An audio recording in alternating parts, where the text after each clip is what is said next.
Oleh karena itu, guru kami dulu mengijazahkan, jika engkau mau umur panjang dan tahu kapan wafatmu, lazimkanlah baca laqad ja'akum 7 kali ba'da salat. Ya, mau amal ya, i'malu bih sab'a marrat ba'da salat. Ya, laqad ja'akum rasulun min anfusikum azizun 'alaihi ma 'anittum harisun 'alaikum bil mu'minina ra'ufur rahim. Hasbunallahu la ilaha illa hu 'alaihi tawakkaltu wa huwa rabbul 'arsyil 'azim. Orang yang baca ayat ini tidak ada masalah sampai kepadanya kecuali masalah yang kecil. Karena Rabbnya azim, Rabbul 'arsyil. Jangankan memikul masalah itu, arsy yang azim pun Allah pikul. Maka orang yang mengamalkan dua ayat ini, Allah bahagiakan hari-hari. Allah murahkan segala urusan. Allah tidak ridha jika hambanya susah lalu lupa kepadanya. Ciri-ciri Allah cinta seorang hamba, Allah berikan kepadanya kesenangan supaya dia tidak lupa karena kesusahan. Ciri-ciri Allah sayang kepada hamba, Allah berikan kepadanya kesusahan karena khawatir sehamba lupa karena kesenangan.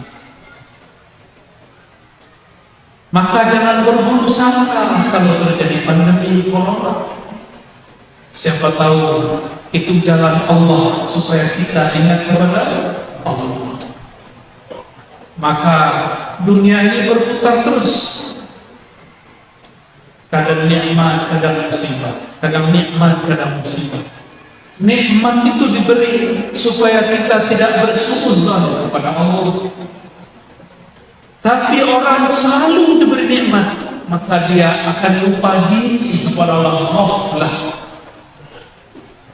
Maka Allah karena sayang kepadanya dipindahkan rodanya ke bawah. Susahlah hidupnya sebentar, dia ingat lagi kepada Allah.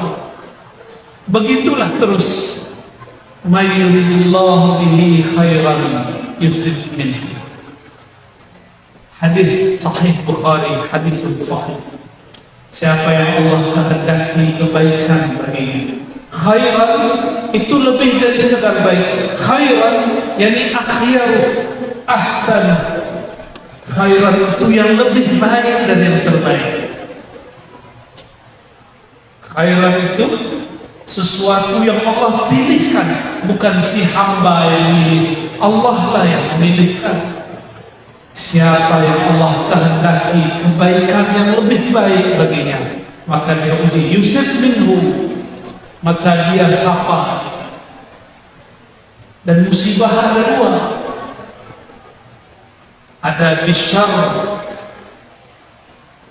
ada bil khair. Kif mada yaqulu wa nabluukum bisyarri wal khair. Masya Allah. Kami uji kamu.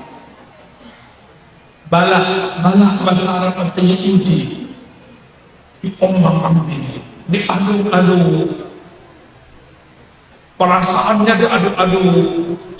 Lawannya bukan musuh yang di luar sana, lawannya dirinya sendiri. Tersinggungkah dengan kawannya? Tersinggungkah dengan orang beda faham dengannya? Jika itu terjadi, maka dia diuji dengan khair, juga dengan syar, dengan kebaikan, dengan keburukan. Maka nikmat itu juga ujian, sebagaimana musibah itu juga ujian. Pilih mana? Maunya yang enak-enak? Tak bisa. Saya mau tanya, Bapak Ibu, sayang anak, mau nggak anak tidak diuji? Maunya gitu ya? Maunya gitu. Oke, besok pas UAS ujian akhir semester, nama anak kita tidak tercantum dalam daftar siswa yang diuji. Padahal Bapak Ibu sudah bayar, mau? Paham maksud saya? Kalau mau naik kelas, namanya harus tercantum sebagai orang yang diberi musibah. Bahkan kita cari-cari musibah itu ya. Sekolah itu kan musibah akal. Ya, mana yang muda-muda? Betul deh. Sekolah itu musibah akal. Nulis skripsi, meledak kepala. Alhamdulillah, saya diizinkan Allah nulis tesis untuk magister, nulis disertasi untuk S3. Hampir-hampir meledak. Justru saya daftar Pak, minta diuji. Waktu kami S3, zaman-zaman kami dulu S2, ujian satu buku itu 7 kali. Waktu S3 sudah dikurangi jadi 5 kali. Kalau nama tidak muncul di daftar ujian, kita datang marah-marahi petugas. Nama saya kok nggak masuk? Kenapa manusia menuntut diuji untuk masalah akalnya? Karena dia tahu ujungnya dapat gelar doktor, MC, MA, sarjana alam gaib, SAD, SH, sarjana haul. Apa lagi? SM, sarjana mengaji yasin. Apa lagi? Ada sarjana lain? Sarjana SM, sarjana roti, sarjana manakib, lengkap sudah. Ini kampung, ini kota, kota Sambas, benar? Apa arti Sambas? Gak tahu, saya juga gak tahu. Dulu waktu saya kecil, saya dengar guru-guru saya cerita, guru-guru kami nulis buku. Di Sambas sana dulu ada ulama muncul, namanya Ahmad Khatib Sambas bin Abdul Ghaffar. Saya bermimpi maksudnya berangan-angan. Coba kalau nanti sudah dewasa, saya berkunjung ke kampung Sambas. Itu dulu umur 13 tahun. Sekarang umur saya 35 tahun, mau 36. Alhamdulillah Allah wujudkan. Alhamdulillah tadi siang kita ziarah kepada ayahanda Syekh Ahmad Khatib Sambas, Syekh Abdul Ghaffar. Qaddasallahu sirrah. Kami di Pulau Jawa, di Pulau Sumatera itu punya tarekat namanya Qadiriyah wal Naqsyabandiyah.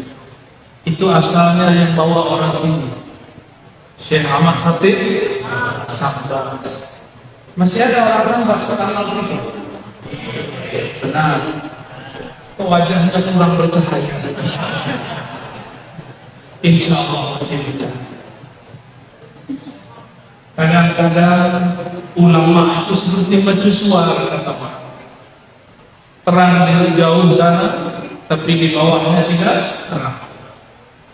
Maka saya pun berniat pulang kampung tahun ini, ke kampung saya, minimal Ramadan, ingin membersamai ayahanda dan mengisi surau walaupun cuma 10 hari, beriktikaf seluruh Islam, mengamalkan zikir-zikir yang dulu kita amalkan, yang diijazahkan masyayikh. Semoga di sini nanti ada lagi. Amin ya rabbal alamin. Syekh Ahmad Khatib Sambas pergi ke Makkah. Sampai di Makkah diremehkan banyak orang. Maklum muka-muka Melayu, hidung mancung ke belakang. Ya kayak kita ini kan mancung ke belakang, kalau ini mancung ke samping. Akhirnya beliau ini karena wajahnya muda, orang Melayu, jenggotnya sedikit.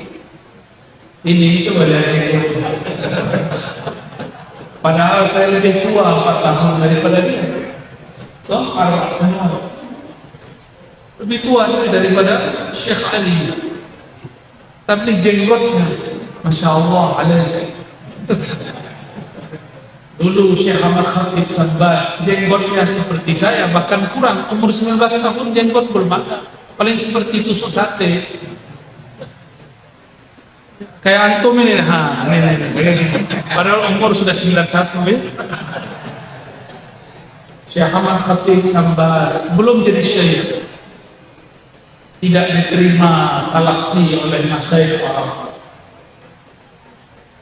Terdengarlah kisah itu oleh ulama Patan, ulama Melayu dari Thailand Patan, namanya Syekh Daud Fatani, murid dari Syekh Muhammad Arsyad Al-Bajjah, murid dari Syekh Abdul Samad Al-Falibani, sekawan dengan Syekh Nawawi Al-Bantani. Maka dipanggillah Syekh Ahmad Khatib, kau belajar di sini, saya turun. Maka diajarlah ilmu syariat, ilmu fiqih, ilmu usul fiqh, ilmu qiraat, semua diajar. Aqidah sifat 20, aqidah Asy'ariyah Maturidiyah, mazhab Syafi'i. Setelah matang dua ilmu ini, Syekh Daud mengatakan, saya hantarkan engkau kepada guru yang cocok untukmu, namanya Syekh Syamsuddin Al-Qadiri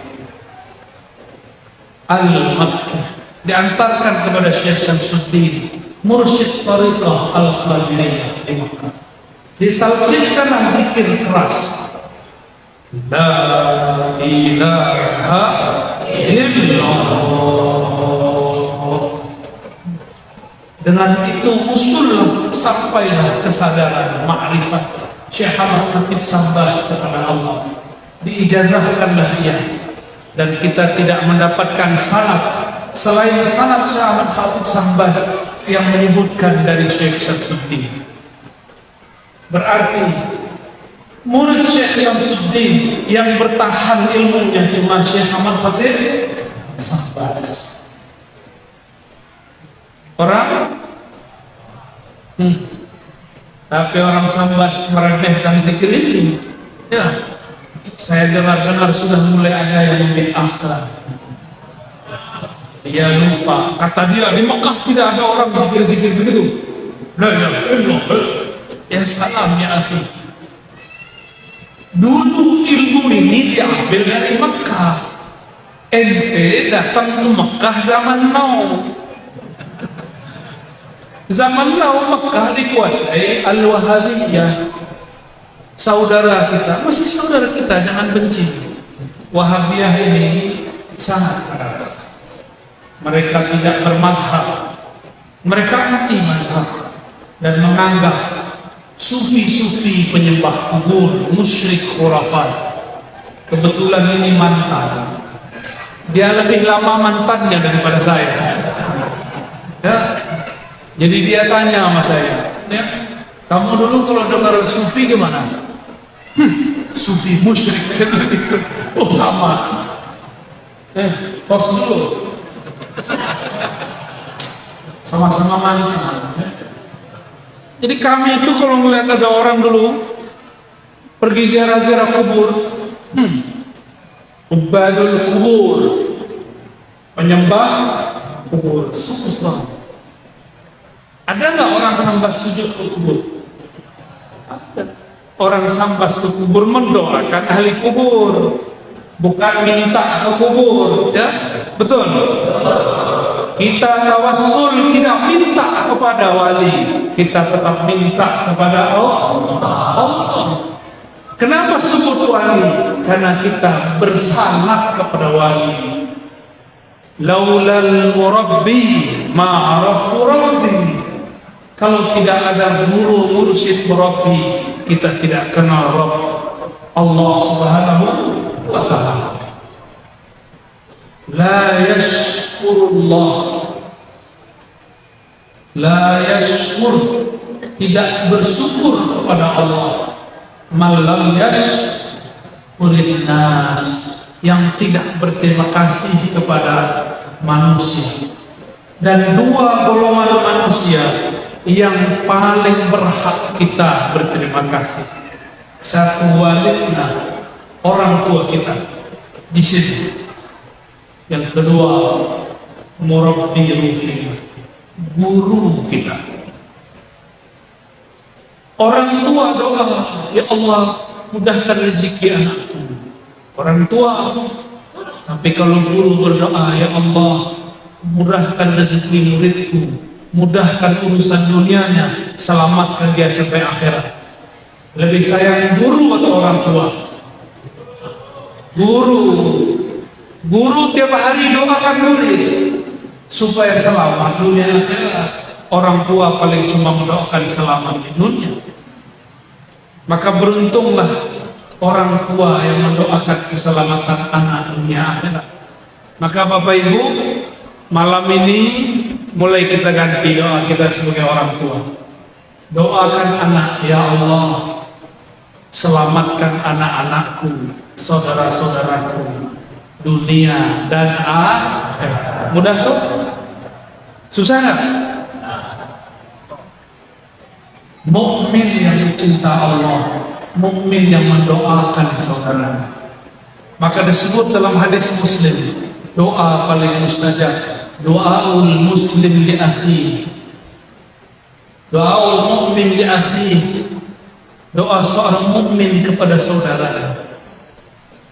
Dan yang paling banyak mendoakan saudaranya adalah Rasulullah SAW. Lalu pewaris-pewaris Rasulullah SAW. Itulah sebabnya kenapa guru-guru mursyid diberkahi Allah, karena dia sayang kepada makhluk, dia mendoakan semua makhluk. Ya, guru-guru itu susah hatinya kalau melihat muridnya susah. Tapi apalah daya, dia pun hidup tidak begitu sempurna.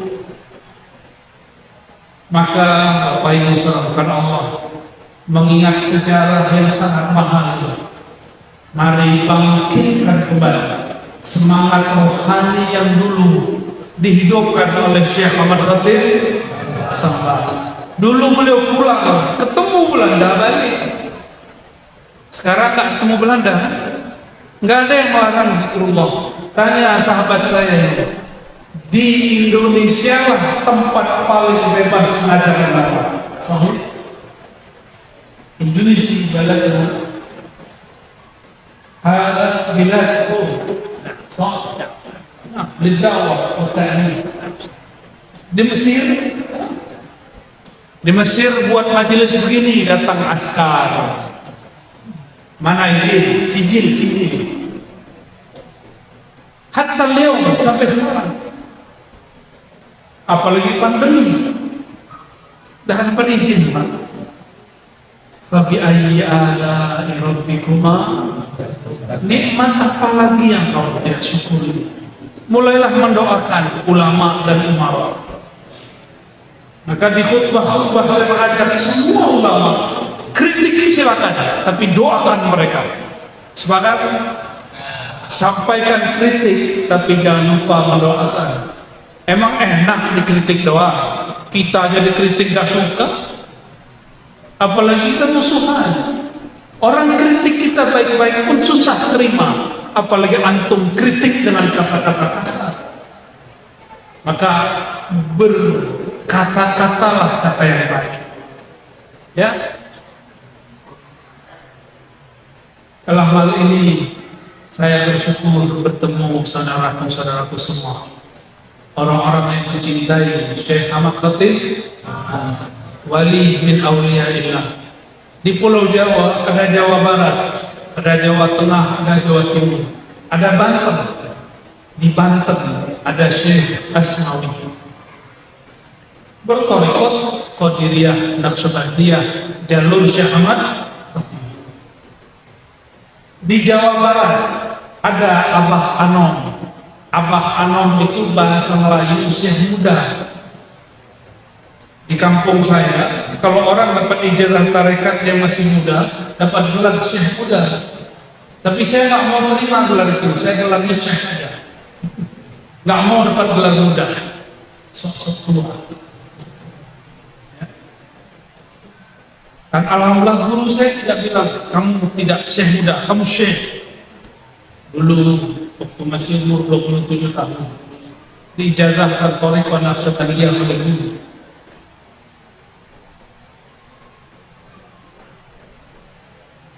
Abah anak mengajar murid-murid dia di kampung kecil namanya Suryalaya, tapi ilmu orang Suryalaya ini menyebar kemana-mana sampai ke jiran, sampai ke Malaysia, sampai ke Singapura, sampai ke Brunei. Orang berzikir dengan zikir Syekh Ahmad Khatib Sambas melalui Abah Anak. Di Jawa Tengah banyak lagi. Saya dapat juga ijazah dari Syekh masih hidup ya, Kiai Haji Ahmad Khalwan. Beliau dari jalur kakeknya Zarkashi, bersambung nanti kepada Syekh Ahmad Khatib Al-Sambasi. Di daerah Jawa Timur ada namanya Syekh Ishaq, Syekh Uthman Al-Ishaq Kedinding, dilanjutkan oleh anaknya Syekh Aswari Al-Ishaqi. Semuanya berthariqat Qadiriyah Al-Naqsyabandiyah yang dulu diajarkan di Mekah dan disambas sementara oleh Syekh Ahmad Khatib As-Sambas. Kita perlu berbangga, tapi jangan terlena. Saya ini orang Sambas, ya ente orang Sambas tahu nanti. Ya sama nggak dengan Syekh Ahmad Khatib? Ya kalau nggak sama janganlah bangga-bangga dulu. Ya. Baik. Sudah ada ilham dari thariqah al-smartphoniyah, thariqah baru bid'ah. Kira-kira itu pengantar kajian kita malam ini, mengantarkan surat Ar-Rahman dan mengenang hamba-hamba Allah ibadur Rahman yang bernama Syekh Ahmad Khatib Sambas. Semoga yang hadir diberkahi Allah. Amin. Saya serahkan kepada MC kalau ada yang mau didiskusi. Cara cari mursyid. Mursyid itu ada dua, ada mursyid kolektor sanad, ada mursyid wali Allah, kolektor rahmatullah, kolektor pengumpul ma'rifatullah. Kalau mursyid pengumpul ijazah banyak hari dapat sanad tarekat ijazah tarekat banyak hari. Tapi mursyid ruhani yang musul ila hadratillah wa ta'ala, nah itu sangat-sangat jauh. Maka bagaimana cara menemukan mursyid? Pertama istikharah, kedua musyawarah, ketiga isyarah. Min sa'adatil mar'i ay yastakhira ila Allah fi amri, rawahu Ahmad wa kadzalika rawahu Tirmizi bilafzi. Ciri-ciri orang sukses, bahagia, selamat, beruntung, dia mulai berguru, bekerja, apapun itu dengan istikharah. Jangan istri dulu baru farah. Jadi jangan cuma mau menikah istikharah, berguru pun istikharah. Istri teman tidur, teman makan, teman hidup, tapi enggak teman mati. Dia mati kita masih hidup, atau kita mati dia hidup. Satu hidup satu mati, katanya sehidup. Tapi kalau guru kita bawa ilmunya sampai ke alam barzakh, kita bawa sampai kepada mahsyar ke mizan, sang tersirat. Jadi pertama apa? Sudah musyawarah, minta nasihat kepada ulama yang mengerti tasawuf. Jangan seperti di YouTube itu nanya tasawuf sufi kepada pembenci sufi. Apa kata dia? Sufi sendiri. Ya salah. Jadi kalau bertanya kepada ahlinya, antum sakit jantung, datang ke dokter mana? Ke dokter umum. Bahlul itu, ya.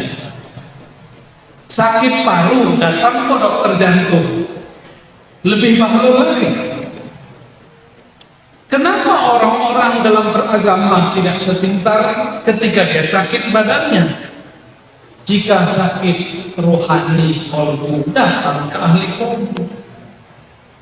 Tanya kepada ulama yang mengerti kolbu. Jangan ulama yang tidak mengerti kolbu, yang hatinya kelabu dengan kebencian, kelabu dengan dosa, Allah ampuni, tapi kelabu dengan kebencian, Allah tidak ampuni. Semua kita ada kelabu syahwat. Di kolbu ini ada belenggu syahwat, Allah ampuni. Kita naik turun iman kita karena syahwat, Allah ampuni. Tapi kalau di dalam kolbu antum ada kebencian, suudzon, Allah sulit mengampuni. Ya.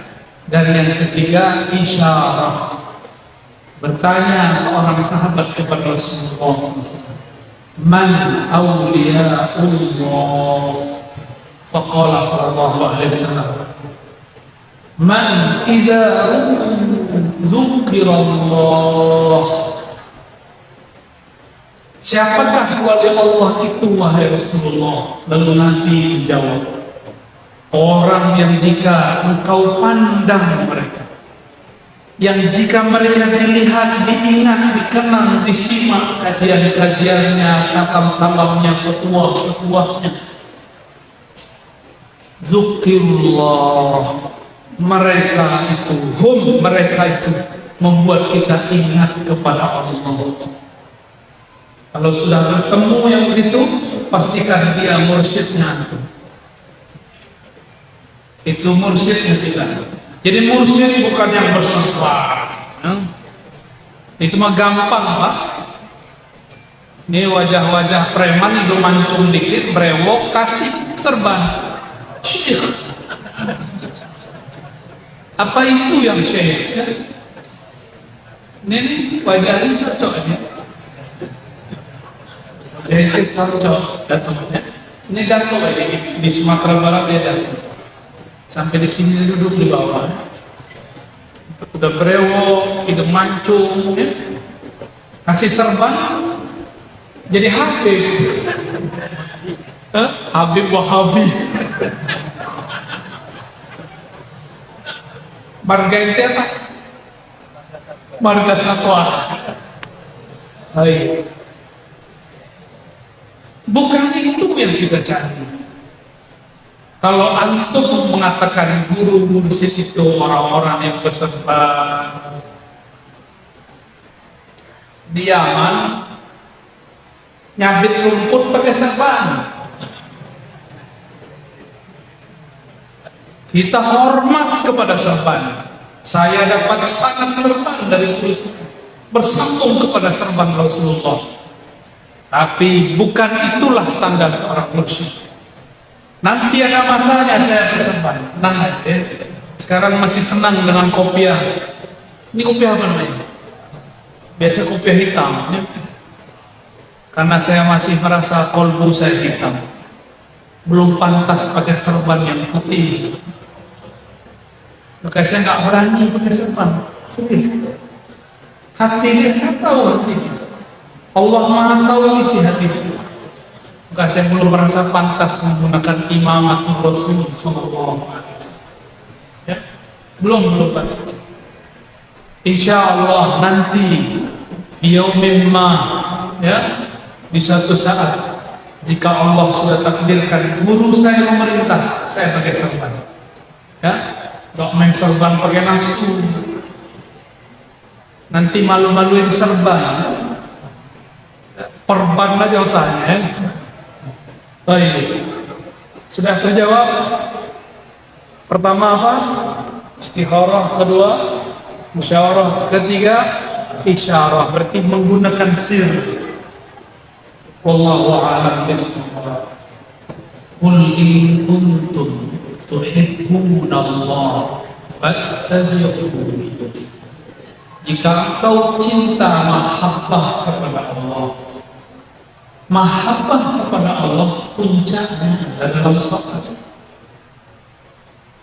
maka fattabi'uni, ikutilah aku. Rasulullah turunkan makna ayat ini, sallu kama ra'aitumuni usolli, rawahul Bukhari. Kalau engkau sholatlah seperti engkau melihat aku. Maka sahabat sebelum sholat mereka membayangkan Rasulullah di depannya. Itu disebut rabitatul syekh, rabitatul mursyid. Al-mursyid al-haqiqi Sayyidina Nabi sallallahu alaihi wasallam. Cuma karena kita belum bertemu beliau, maka kita diizinkan bersanad, berijazah, berguru kepada orang yang punya silsilah sanad kepada Rasulullah sallallahu alaihi wasallam. Seperti Syekh Ali ini baca Quran karena tidak temu Rasul. Dari mana beliau ini tahu Al-Quran yang dia baca sama dengan Al-Qurannya Nabi? Karena ada gurunya. Maka tanya beliau ini, "Anta law ulama qabila taqra al-Quran Rasul Syekh Muhammad." Anta muslim.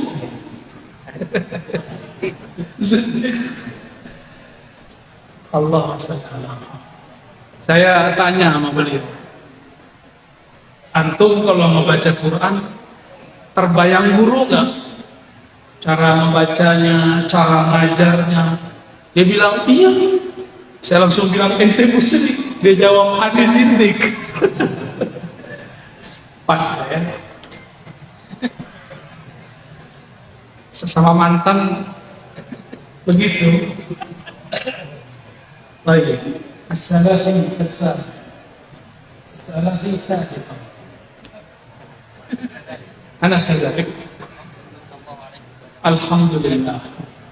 Jadi ibu, bapak semua, bolehkah berrabithah, mengkaitkan qalbu kepada guru? Bukan hanya boleh, itu perintah Rasulullah SAW. Karena sahabat gurunya Nabi, maka yang diingatnya Nabi. Kalau kita gurunya, guru ngaji di TPA, ya itu yang diingat. Yang sudah belajar zikir yang diingat, guru zikirnya. Yang punya gurunya wali, ingatlah gurunya wali sebelum berzikir. Bukan saat berzikir. Apa yang diingat? Kalau ingat guru, pasti ingat tekniknya guru, ajarannya guru. Maka mengingat guru bagian daripada mahabbatur Rasul. Man ahabba syuyukh ahabba Rasul sallallahu alaihi wasallam. Siapa yang cinta guru-guru, mursyid-mursyid, syekh-syekh, kiai-kiai, maka dia telah mencintai Rasulullah sallallahu alaihi wasallam. Tentunya guru bersanad. Jadi itu boleh. Namun sebelum sholat atau sebelum bergerak, sebelum ruku, teringat cara rukunya. Di dalam sholat pun masih boleh, tapi teringat gerakannya, teringat zikirnya. Itulah makna sallu kama ra'aitumuni usolli. Ahli fiqih melihat Nabi sholat, keluarlah arkan wa syurut, rukun dan syarat, semuanya amal zahir. Ahlu at-turuq sufiyah, ahlul ma'arif al-ilahiyah, orang-orang ahli ma'rifat melihat Nabi sholat, maka yang terlihat oleh mereka kondisi rohani Nabi saat sholat. Itulah Sayyidina Ali, Sayyidina Abu Bakar, Sayyidina Umar, Sayyidina Utsman, Sayyidina Talha, Sayyidina Abu Mas'ud, sahabat-sahabat. Mereka sebelum sholat teringat bagaimana Nabi nangis, teringat Nabi ngangkat tangannya bagaimana. Bukan lihat buku Sahih Bukhari, ya. Kalau lihat buku bisa sholat gak? Buku bisa sholat? Maka sholat yang sah bukan membaca buku. Sholat yang sah mengikuti gerakan guru. Gurulah periwayat fi'il Nabi. Oleh karena itu, meskipun Imam Bukhari sudah wafat meriwayatkan hadis, yang selesai itu riwayat qauli. Riwayat fi'li, perbuatan, masih diriwayatkan oleh guru-guru ngaji, masyayikh sampai kiamat. Ahlul qiraah meriwayatkan lafaznya Nabi sampai kiamat. Sampai kiamat. Yang berhenti cuma riwayat Sahih Imam Bukhari. Tapi riwayat rohani Nabi tidak berhenti. Maka nur Rasulullah turun ke Sayyidina Ali, Sayyidina Abu Bakar, sahadat ulama sampai ke kolbu kita. Itulah yang bercahaya di kolbu. Itulah maksudnya, jika engkau sholat, maka pandanglah aku. Sebagaimana engkau memandang aku, begitulah cara engkau sholat. Sebagaimana engkau memandang aku zikir, begitulah engkau berzikir. Tapi Nabi sholat, sahabat beda cara. Sayyidina Abu Bakar kalau takbir suaranya hilang, Allah langsung menangis. Dia tidak sanggup membaca nama Allah satupun.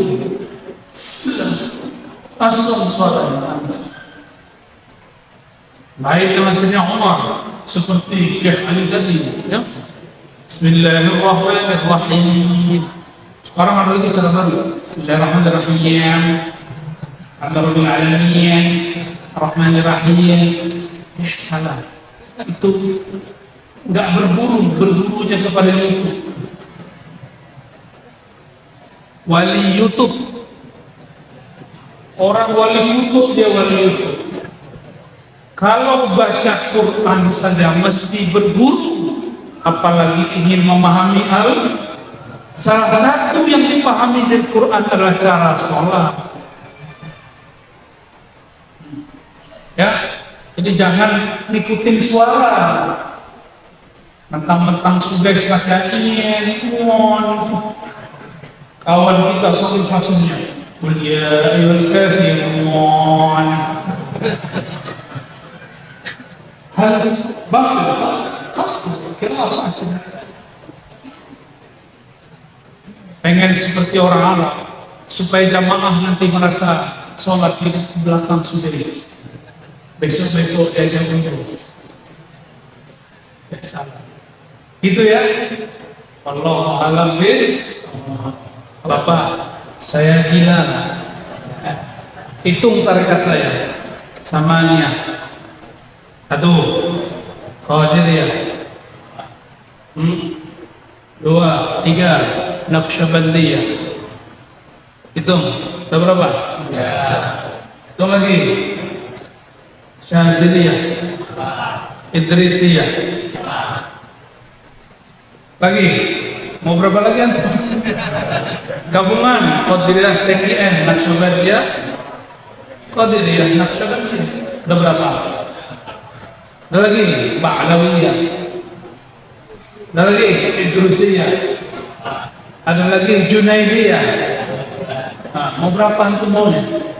Ada Akbariyah, ada Dusuqiyah. Bukan pusing kan? Saya gila tak? Kalau dokter begini gila, kalian lebih gila lagi. Ya, itu mungkin dulu ada kasus. Ada kasus orang gila belajar thariqat tambah gila. Orang berhati bening belajar tarekat tambah bening. Orang cerdas belajar tarekat tambah cerdas. Ahli Quran belajar tasawuf tambah ikhlas. Murid saya ada dulu takut talqin zikir, gak mau belajar tarekat. Dia hafiz Quran. Hafiz Quran berapa juz? Kirain ada 31 kalau disambas. Dia bisa hantam sehari 40 kali. Saya bisa kira. Dia komplain dulu. Sebab anak usul. Anak usul. Tulis. Saya punya murid. Lalu kita bilang, udah kamu kalau punya murid jangan sampai 40, 10 aja sehari. Ya. Sayyidina Utsman sananya khataman 8 khatam sehari. Ini dia coba 40, gak tahu sehari atau 10 hari sudah. Mungkin masuk ke alam lain ya. Yadkhul ila alamil malakut wa jabarut. Wallahu a'lam. Sayyidina Jibril satu nafas khatam Quran 70 kali. Sayyidina Jibril, tapi nafasnya nafas Sayyidina Jibril. Bukan nafas kita. Ahlul haqaiq mengerti ini. Ya. Jadi ini bukan bab syariat lagi, sudah bab masuk ke alam rohani. Tapi dia nih kalau mau khataman pusing dulu. Wah, mau khataman takut salah. Mau mimpin jadi imam khawatir salah. Ini ada 2 orang yang begini. Takut ditalkin, tapi kemudian hatinya minta ditalkin. Kita talkin zikir. Sejak saat itu kalau takrir 1 juz cukup 3 sampai 5 menit. Takrir selesai, langsung dia maju. Maka orang ahli Quran belajar zikrullah, zikir khafi, maka hafalannya tambah dhabit, tambah kuat. Ahli fikir belajar zikir, maka pemikirannya tambah tajam dan tenang. Hilanglah kesombongan. Orang kalau cuma belajar pemikiran, tidak belajar ilmu qalbu, bertambah ilmu, bertambah sombong. Mau? Tambah ilmu, tambah sombong, mau? Tambah hafalan, tambah sombong, mau? Maka harus belajar zikir. Belajar zikir, wadahnya cuma thariqah, gak ada lagi. Gak ada lagi, cuma belajar thariqah sufi gak ada lagi.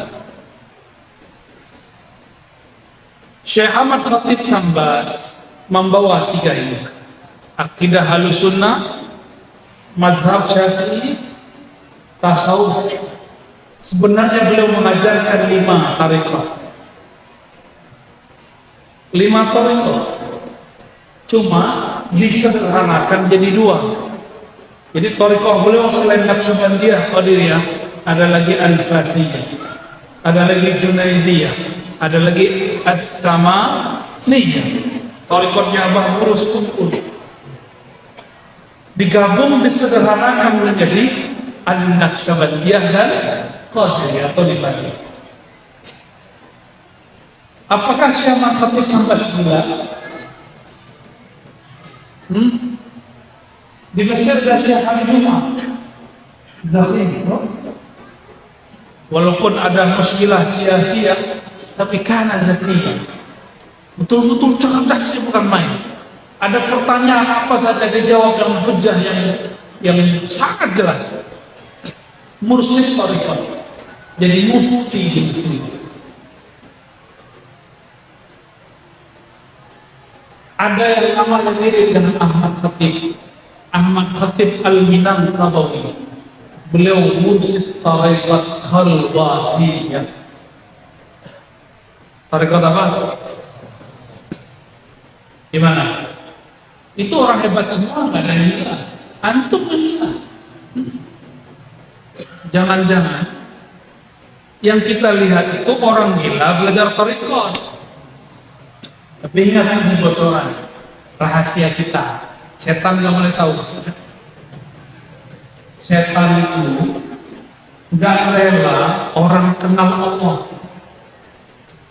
Iblis itu tidak ridho orang berzikirullah, maka dia buatlah was-was dan isu, dia buat opini,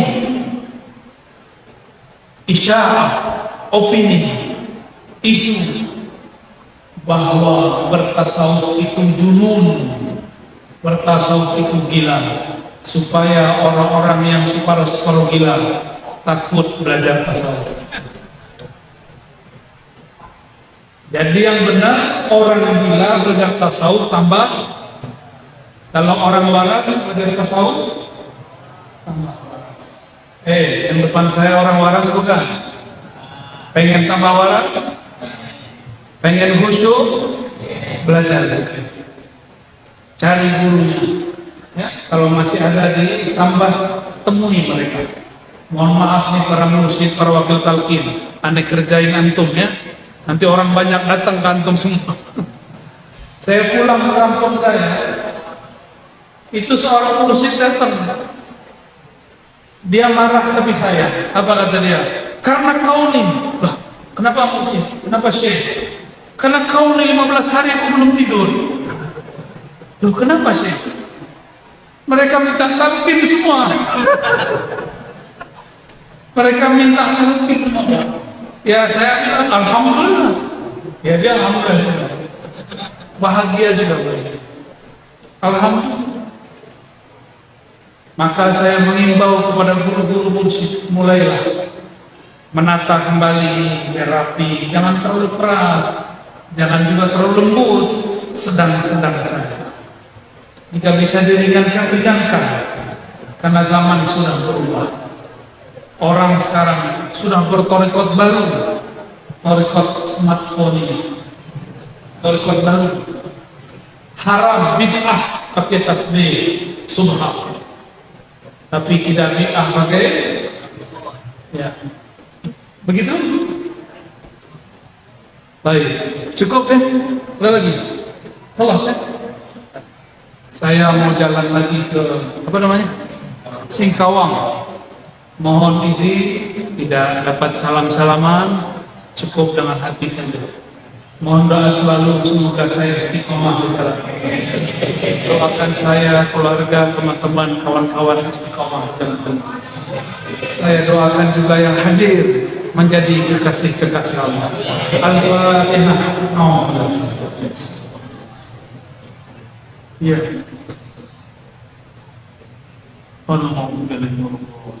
Allahumma rahmatan wahai yang maha penyayang, sayangilah kekasih kami baginda Nabi Muhammad sallallahu alaihi wasallam. Shalli ala habibina sayyidina Muhammad. Allahumma balligh salamana wa tahiyyatana ila sayyidina Nabi sallallahu alaihi wasallam. Ya Allah, sampai juga salam rindu kami kepada baginda Nabi Muhammad sallallahu alaihi wasallam.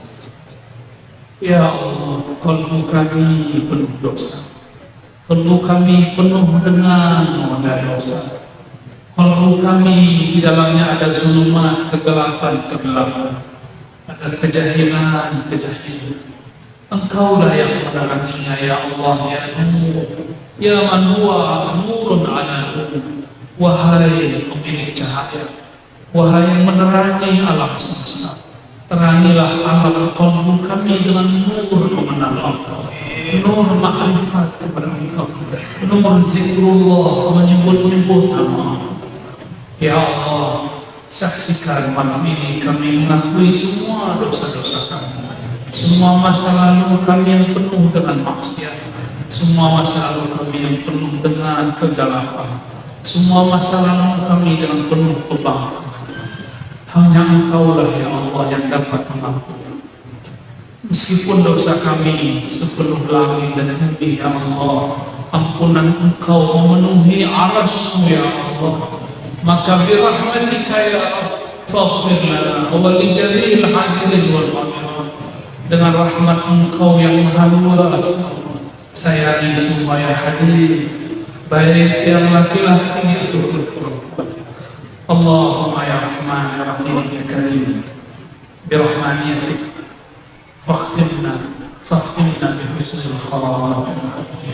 Ya Allah, dengan kasih sayang Engkau, maka hidupkan kami dengan nama, dengan mengenal Engkau, dan wafatkan kami dengan menyebut nama, dengan mengenal Engkau.